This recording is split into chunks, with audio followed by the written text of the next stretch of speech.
What is up, guys? Welcome to another video. This is my first Wildstar dungeon guide. Let me tell you, starting off, Wildstar dungeons are ridiculous. Now, I normally wouldn't do guides for dungeons, especially if this is World of Warcraft, because it's face roll through, GG, collect your loot. Not in Wildstar. Oh my god. You might as well call them 5-man heroic raids. They are literally that hard. Dungeons in this game are disgusting, and so I want to bring you a guide every time I complete one. So the first one that I completed, as soon as you're level 20, you can queue into the runes of Kel Voreth. Okay? So in Kel Voreth, you're going to face 3 bosses. The first boss is Gron. He looks like a big pig. This boss is actually not too terrible. Okay? So the big thing that you just have to know is stay out of the traps that are around the room. Stay on the sides of the boss as he does a frontal and rear cone attack. And then obviously he will do a big spinning massive damage, and he really hits the tank really hard. So it's pretty much just avoid stuff. This fight is the easiest fight out of all of them that I've done so far in the dungeons. Avoid stuff, stay on his sides, and just spam heal the tank and burn the boss down as fast as you can. It's a good intro boss that will get you used to the dungeon. Now from here, the second boss ramps up hard. Okay, the second boss in this dungeon is called Slave Master Rondum, or however you say it. And what he does, or I'm sorry, Slave Master Drak, okay? And what he does is he has 3 transition phases as well as burn phases where you have to actually burn the boss. So the first transition phase, okay, you're going to have these little bomb ads that go all over the room. And what you have to do is you all have to target one and burn one and kill it so that you have a safe zone to stand before the timer goes off and it explodes and one-shots your entire group. It has a very tight DPS timer. You cannot mess around. You all have to be hitting the same one, and it is ridiculous how hard those things hit. It will literally one-shot you if you don't get it, and it comes very close. So make sure that you're saving your DPS cooldowns for that initial ad, because it is important that you get it out. After you get that ad down, he's going to come back out, let your tank pick it up.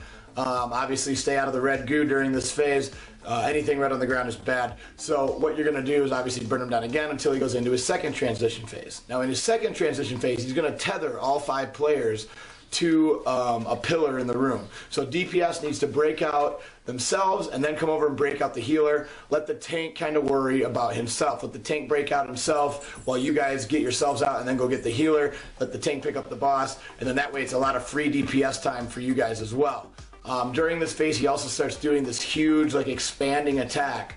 If you think of Siegecraft or Black Fuse, the rings that spawn and then knock you up in the air and then spawn farther back and knock you up in the air all the way across the room, he does this, okay?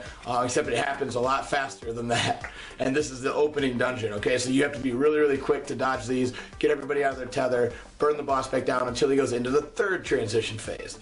The third transition phase, he will spawn a bunch of ads out the door. Now, they can be rooted, they can be stunned, etc., but they will target a random player, so that player needs to kite them away. Okay, so kite them away from everyone else, and then all you're going to do is all your DPS is going to burn them down. Now, the problem is they do switch who they fixate on as a group. So as soon as it gets ready to switch that fixate, you have to all be aware, and whoever gets chosen again needs to sprint in the opposite direction, and then everybody just roots them, stuns them, burn them down. So the easiest way to do this is if you can stun them all as soon as you see that transition where they fixate on someone else, get a stun out, get a root out, get something on them to keep them still so the other guy can get a little bit of a running start and stay away from those ads. If the ads hit the guy, it will one-shot your raid again. Okay, there's 0 forgiveness in this game. It is ridiculous.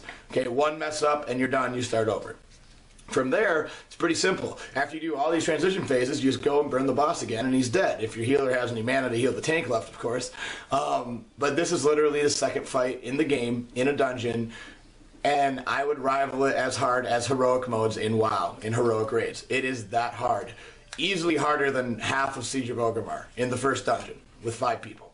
That's the difficulty level that you're looking at. So, yeah. It's not easy. Now, the last boss you're going to face is Trogan, okay? And this boss really isn't as bad. I think the second boss is the hardest boss of all of these guys. The trick is here is you just have to know the mechanics. So Trogan initially will do this huge volcano attack where there's tons of, you know, bad stuff on the ground that you just want to move out of. You can't attack the boss yet while he's channeling this, so don't bother. Just dodge stuff. That's your only job. You can't hit him. You can't taunt him. It doesn't matter. So just dodge stuff. As soon as he becomes available, have the tank pick him up. And then it's pretty much tank and spank minus like one phase. And this is where he's going to do this call, and you're going to see these green orbs start coming in from the outside of the room. Now, if you pick up these orbs, you would prefer to have your DPS pick up these orbs, okay? So the tank and the healer, their job is really, you know, the heals is to get the tank up, and then the DPS, their job is to go get the orbs. Now, because what happens is when you get the orbs, you get a damage buff. Not only do you get a damage buff, but if you don't get the orb and the orb hits the boss, then the boss gets the damage buff. And he already does a metric ton of tank damage. So if he does manage to get an orb, make sure that you and the tank, if you're the healer, make sure the tank and the healer are on the same page, getting cooldowns out as much as you can do to try to keep the tank up. But DPS, their first priority is getting those orbs, and then if any are going to slip through the cracks, then it's the healer and the tank's job to make sure that they do not reach the boss, because it is imperative that they do not. So, but that's really the only phase. After that, it's pretty much just dodge stuff, kill boss, dodge stuff, kill boss, pick up orbs, dodge stuff, kill boss. That's the whole thing right there. I'm telling you guys, as an opening dungeon, I have never been more impressed with the difficulty in any game that I've played.